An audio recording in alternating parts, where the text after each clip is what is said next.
Hey, you guys, I am so happy to be here right now.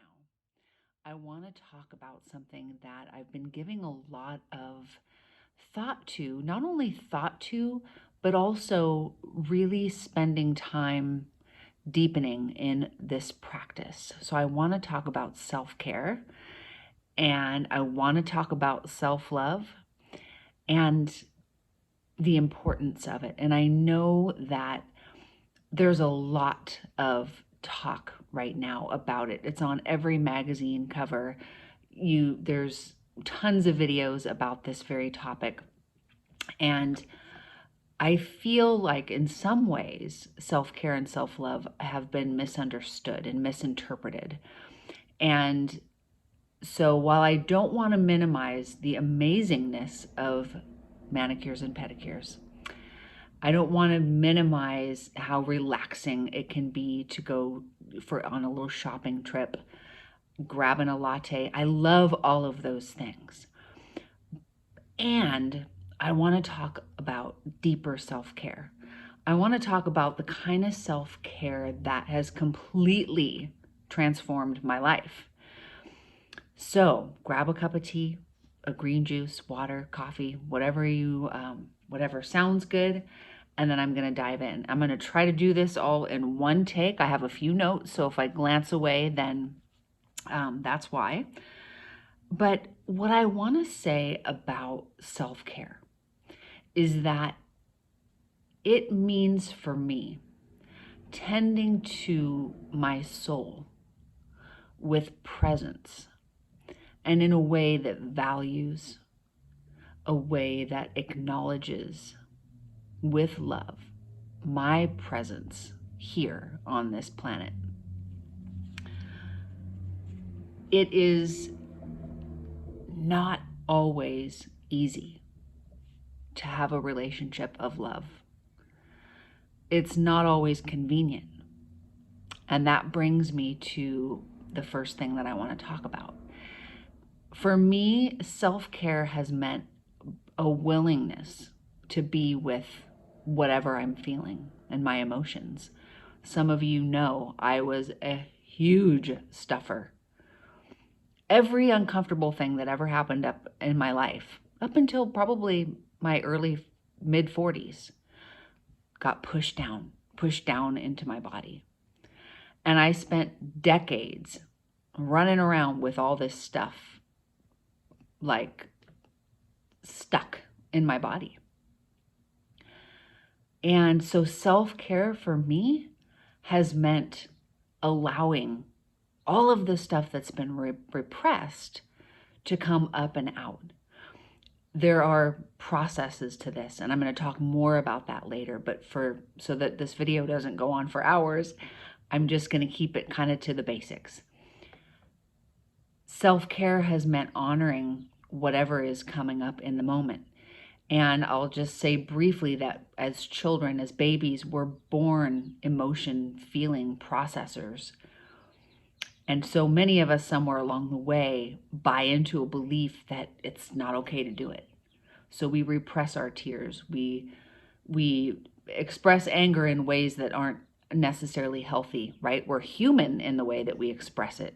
And I forgive myself for sometimes taking it out on people that I love. Totally human. But there are ways to release the emotions, the negative so-called emotions in a way that serves me. And I will be creating a video on how I process emotion. I have my notes ready to go and I got stories ready to go. So I'm going to be sharing that with you guys. But it's not always easy and it's not always pretty. I have had little mini breakdowns on the elliptical in the clubhouse at our gym before COVID. And I got to a place where I realized it's like a little, and this is going to sound kind of extreme, but it's almost for me like a little betrayal of my soul for when I hold stuff in. Because every time I hold something in, I'm packing it down for later and it's just going to come up in a way that I don't necessarily want it to. So when I got to see that I was actually kind of betraying myself each time I didn't allow myself to cry, I invited in this possibility of releasing it each time, opening up the opportunity to release it instead. I remember one time we were over at some friends for dinner, and I never forgot this. Was another couple that we've been friends with for years. And the guy was reciting The Night Before Christmas and All Through the House, you know, that one. And at the end, and I have goosebumps, at the end, he couldn't speak the last line because he started to cry. And he says, Kasha, I'm going to need you to finish this for me. And so I did, and I was so appreciative that he was honest about how he was feeling. Like, he was so choked up and he didn't try to hide it, and it was just the truth of the moment for him. And we have got to be willing.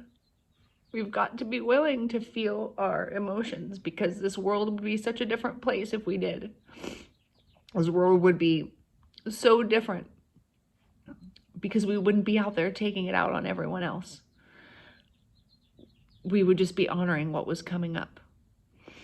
So honoring my emotions has been a tremendous act of self-care. When I notice that tightness in my chest, I see it as a thanking my body for the signal that I need to cry a little bit, and being okay with that.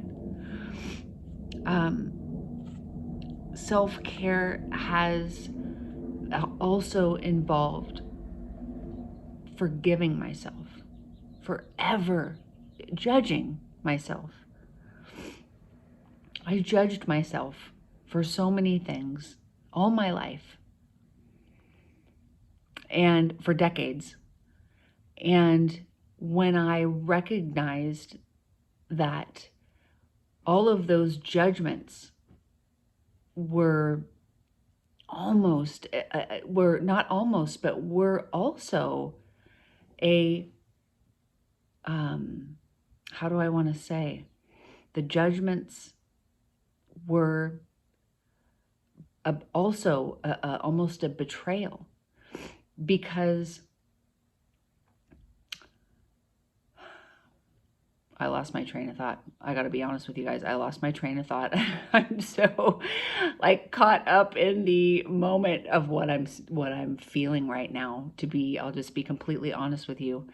But forgiving myself for ever judging myself has been a powerful way to take the edge off, to recognize that I'm only human. We are all human. We're all doing the best that we can. And even the things that I've done wrong were a part, when I started to view that as part of my soul's journey. And I've done things I'm not happy about, not proud of. But if I don't forgive myself, I'm keeping that energy of judgment inside myself. And so forgiving that relaxes my nervous system. And it allows me to create new beliefs about myself, new ones that support me in living the best version of myself. I want to talk about doing the things. Self-care has been returning to my childhood. It has meant laying on the ground and looking at the sky. Sometimes listening to music, sometimes not, just in silence. Magic absolutely happens when you listen to powerful music and you look up at the sky. We are living in a magical world. It does not always feel like it. It doesn't always feel like it, especially with everything that's been going on. But I got to tell you, I feel more tapped in to the magic of this beautiful life.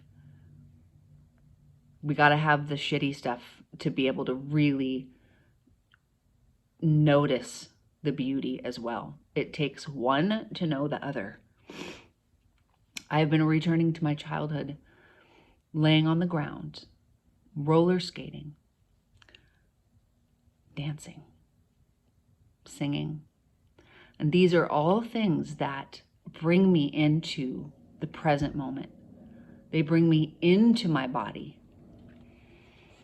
And what I know to be true is that it is in that full state of presence. And when I come out of my mind, come out of the thinking mind and back into my body, so much is revealed there. And again, I want to say what comes up sometimes is uncomfortable. It is painful, but sometimes just placing my hands over my heart is enough. Like this morning, I woke up and I was feeling a little anxious. And instead of shooting out of bed and going and getting my coffee, I chose to just lay there with my hands over my heart and be present, check in with myself. Hey, what's going on? Is there anything you need today? That self-care, that willingness to just be with me and check in. Let myself know it's okay. If it's not okay, let's work through it. Another thing that has been so profoundly powerful for me, and it may sound a little strange, but connecting with myself in front of the mirror, looking into my eyes, acknowledging me.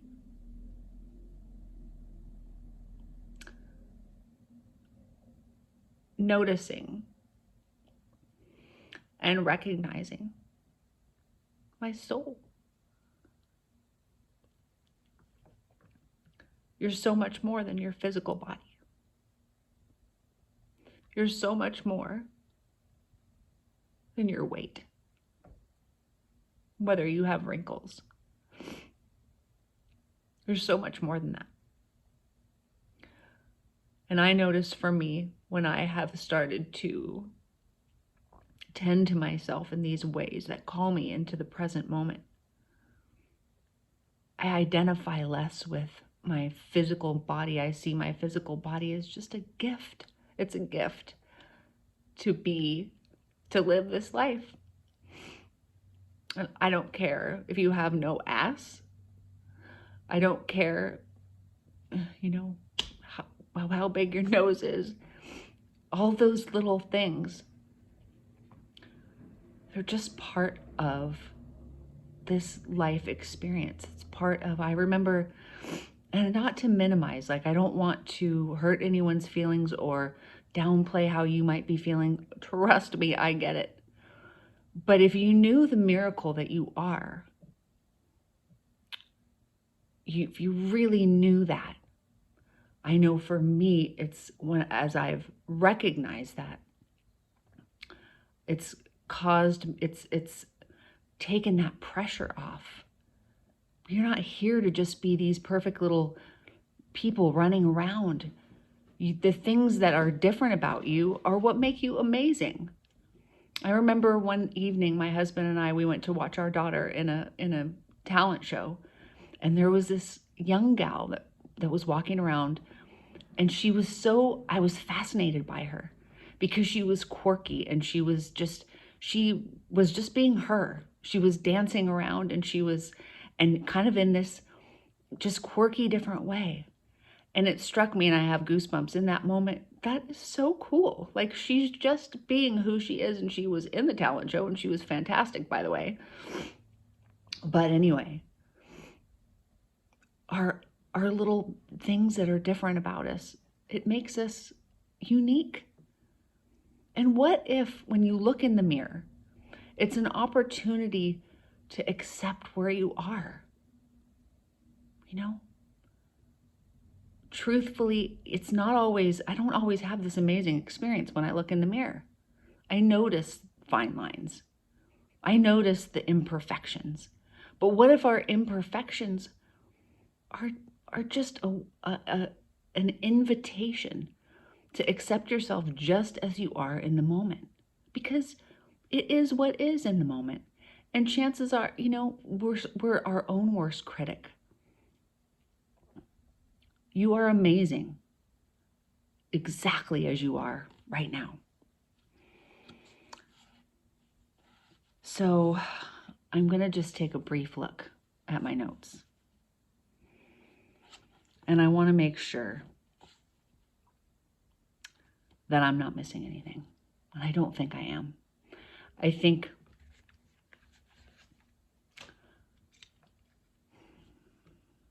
I want to leave it here. And I just want to say one more time, you are truly, the fact that you're here is a miracle. Think about all the science that had to happen just right for you to be here.